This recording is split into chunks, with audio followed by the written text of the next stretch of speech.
안녕하십니까? 하나원 문학관 TV를 진행하는 손흥섭 시인입니다. 시청자와 문인 여러분, 오늘도 함께 해주셔서 감사합니다.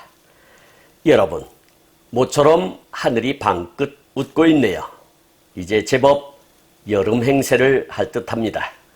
마음부터 단단히 하여 슬기롭게 즐기는 땡볕을 사귀시기 바랍니다. 오늘 주제는 예고한 대로 제118화 하나원 시인의 77번째 시 나병의 나래입니다. 먼저 나병의 나래라는 시 낭송을 진행자의 목소리로 들어보시겠습니다.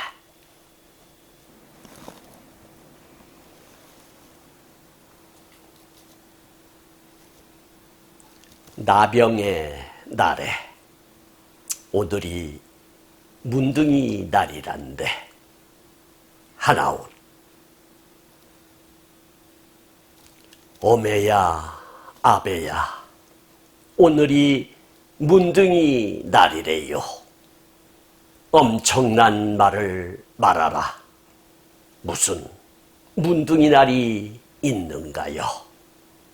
눈보라 사나운 밤에 꽁꽁 얼어붙는 이가 시린 밤이 우리가 죽거든 푸른 하늘이 보고 싶지 않다. 흙이나 눈 속에 넣어달라. 세상이 보이지 않게 흙이나 넣어달라. 몹쓸 세상아 사람아.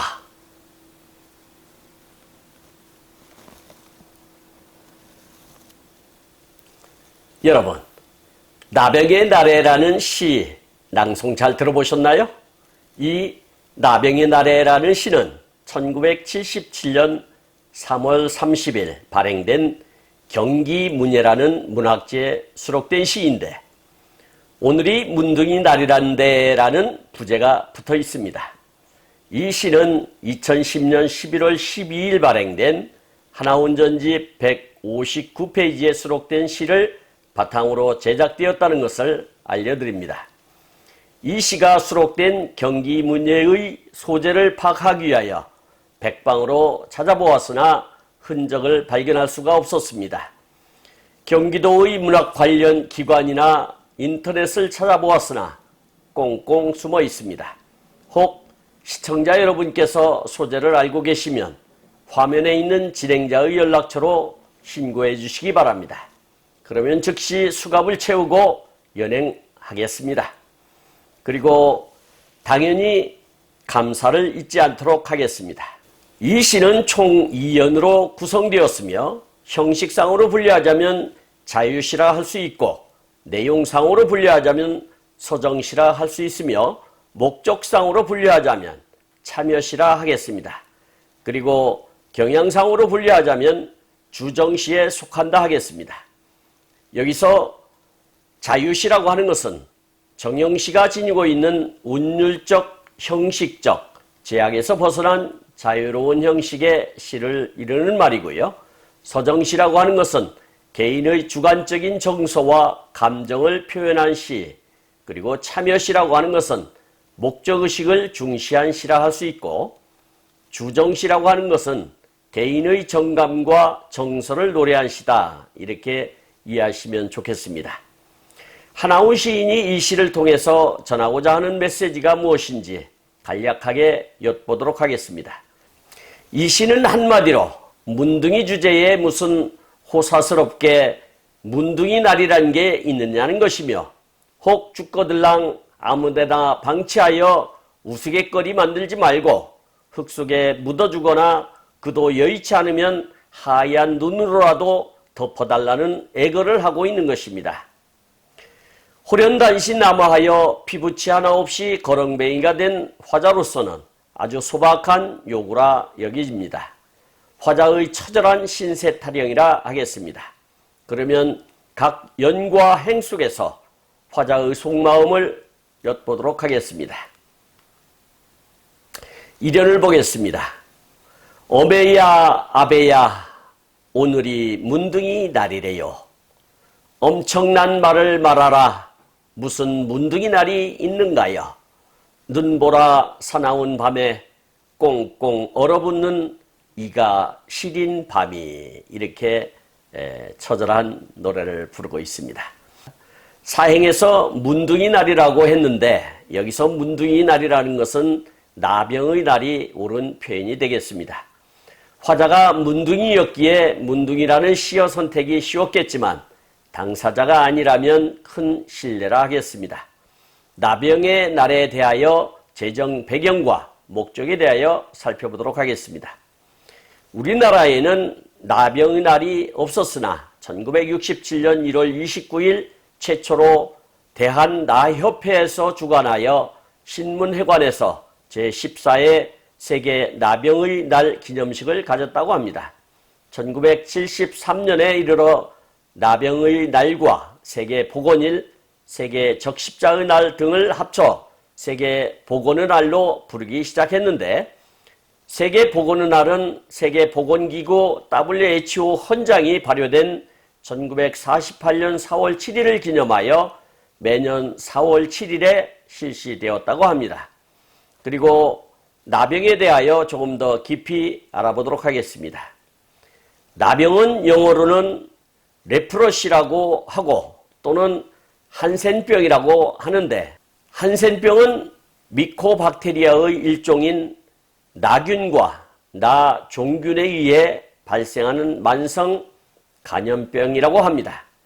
처음 감염되었을 때는 아무 증상이 없고 이 잠복기는 짧으면 5년, 길면 20년가량 지속된다고 합니다. 증상이 발현하면 신경계, 기도, 피부, 눈에 유가종이 발생하는데, 이렇게 되면 통각 능력을 상실하고 그 결과 자신도 모르는 사이 신체 말단의 부상 또는 감염이 반복되어 썩어 문드러지거나 떨어져 나가서 해당 부위를 상실하게 되고 체력의 약화와 시력의 악화 또한 나타난다고 합니다.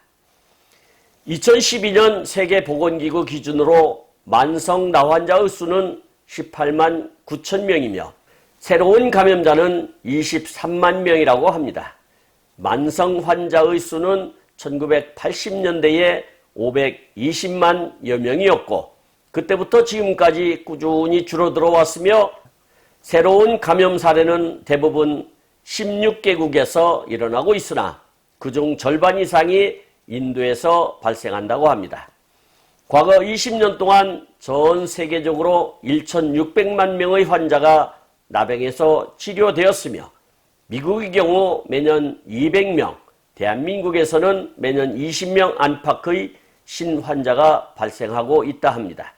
나병은 유병률이 만분의 1, 즉 0.01% 이하로 떨어졌을 때 퇴치되었다고 판단합니다.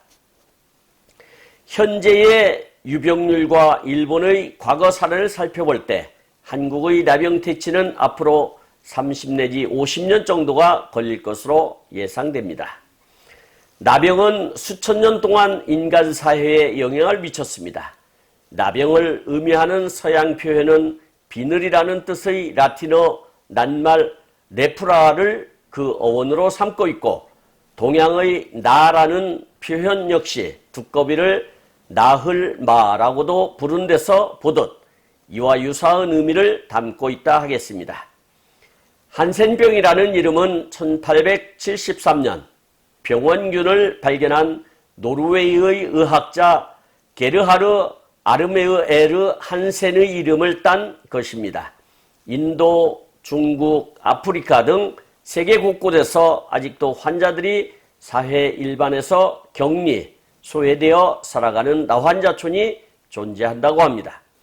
그러나 나병의 전염성이 강력하지 않음이 밝혀지고 나서 이러한 격리 현상은 줄어들고 있으며, 과거에는 나병을 문둥병, 나환자를 문둥이라고 비하하는 일이 많았으나 최근에는 그러한 표현은 환자의 인격에 대한 침해로 간주되고 있습니다. 일각에서는 나환자라는 표현도 공격적이라고 생각하고 한센병 감염자, 나병 감염자라는 표현을 선호하기도 합니다.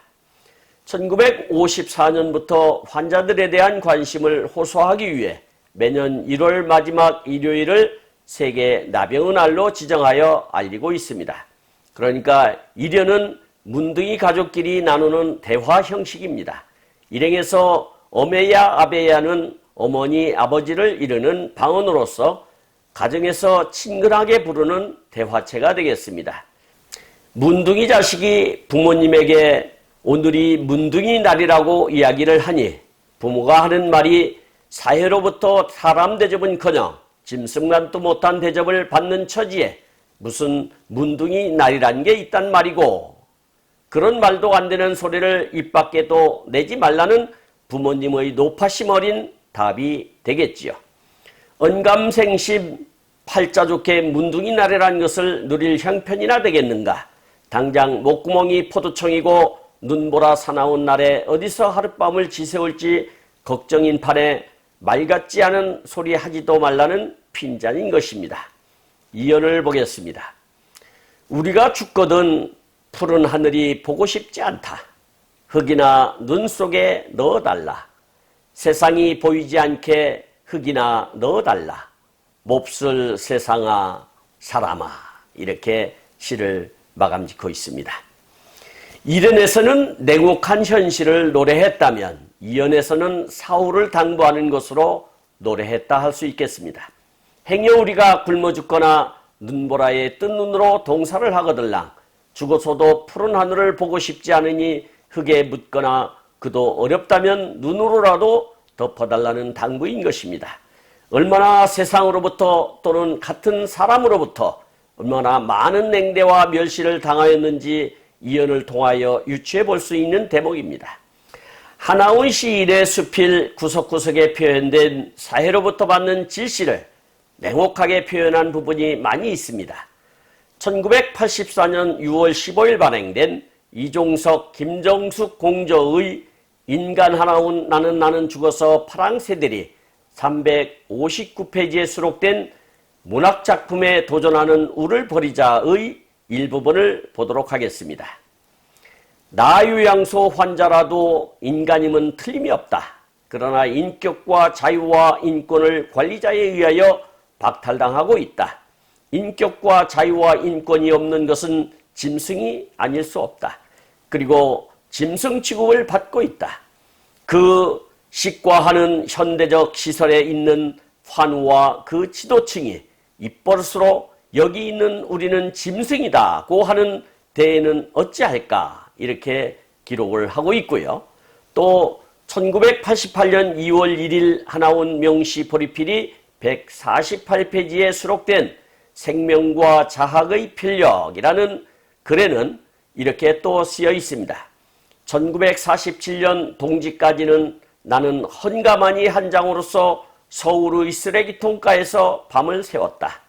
영하 10여 도나 내려가는 추위에 동사를 면하려고 밤새 자지 않고 발을 동동거리며 세운다.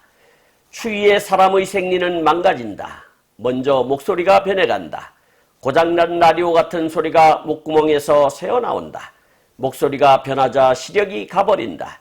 세상이 잿빛으로 아스무레하게 보인다. 이렇게 되면 기억력도 없어진다. 사람이 아니라 정말로 등신이 되어버린다. 이제는 나는 말도 잊었다. 울음도 잊었다. 어느 날인가 장덕수 씨가 죽은 날 밤이다. 몹시도 추웠다. 어떻게나 추운지 어떤 집에라도 불질러 한 번이라도 따스한 맛을 볼까 하는 생각도 치민다. 불행하게 방화죄로 잡히면 유치장이나 형무소에 가는데 한 대 잠보다는 집안에 잔다는 것이 좋고 월등한 고급이 아닐 수 없다. 어떤 날 아침이다. 나와 가지런히 밤을 새운 거지가 얼어 죽었다. 이 죽음을 볼 때 무서운 생각이 난다. 나는 죽음이 이렇게 무섭게 생각이 난 것은 처음이다. 죽어서는 안 돼. 이 세상에는 나 하나밖에 없지 않는가. 살아야지. 무슨 짓을 해도 살아야지. 이렇게 처절한 토로를 하고 있었습니다. 그리고 또 1962년 6월호 자유문학 180페이지에 수록된 나무초라는 수필에는 또 이렇게 기록을 하고 있습니다. 세습적인 정신 황무지에서 원숭이, 고양이, 문둥이 이것들은 다들 동물이다. 이들의 연쇄 불행은 말할 수가 없다라고 기록을 하고 있습니다. 지금까지 하나훈 시인이 쓴 수필을 통해서 얼마나 처절한 삶을 살았는지 문둥이의 신세를 기록을 보았습니다. 지금까지 함께 하신 시청자와 문인 여러분 감사합니다. 제가 하나훈 문학관 TV를 방송하는 이유는 고란과 역경을 딛고 문학의 꽃을 피우신 하나훈 시인을 널리 알리기 위해서입니다. 여러분의 주변이나 하나훈 시인에 관심 있으신 분께서는 인터넷 포털 다음의 카페에서 하나훈 문학관을 검색하여 가입하시면 고 하나훈 시인에 대한 다양한 자료를 접할 수 있으며 많은 시인과 문학활동을 함께 할 수 있습니다. 그리고 유튜브에서 하나훈 문학관 TV를 검색하시면 하나훈 시인의 진면목을 발견하실 수 있습니다. 다음 제119화는 1977년 6월 발행된 한국문학지에 수록된 백목난 꽃이라는 시를 소개하도록 하겠습니다. 그리고 광고 말씀드리겠습니다. 하나훈 문학관에서는 화면의 사진과 같이 문인의 등용문인 파랑새라는 문학지를 발간하고 있습니다. 화면에 있는 안내에 따라 기고해 주시기 바랍니다. 제가 제공하는 방송을 보시고 도움이 되셨다면 구독과 좋아요를 누르는 것도 의미 있는 일입니다. 구독은 무료이며 딱 한 번만 누르시면 됩니다. 구독은 진행자에게는 독자로부터 인정을 받는 증표이며 보람을 느끼게 하는 청량제라 하겠습니다. 보다 더 알찬 내용으로 찾아뵙겠습니다. 감사합니다. 진행의 손흥섭이었습니다.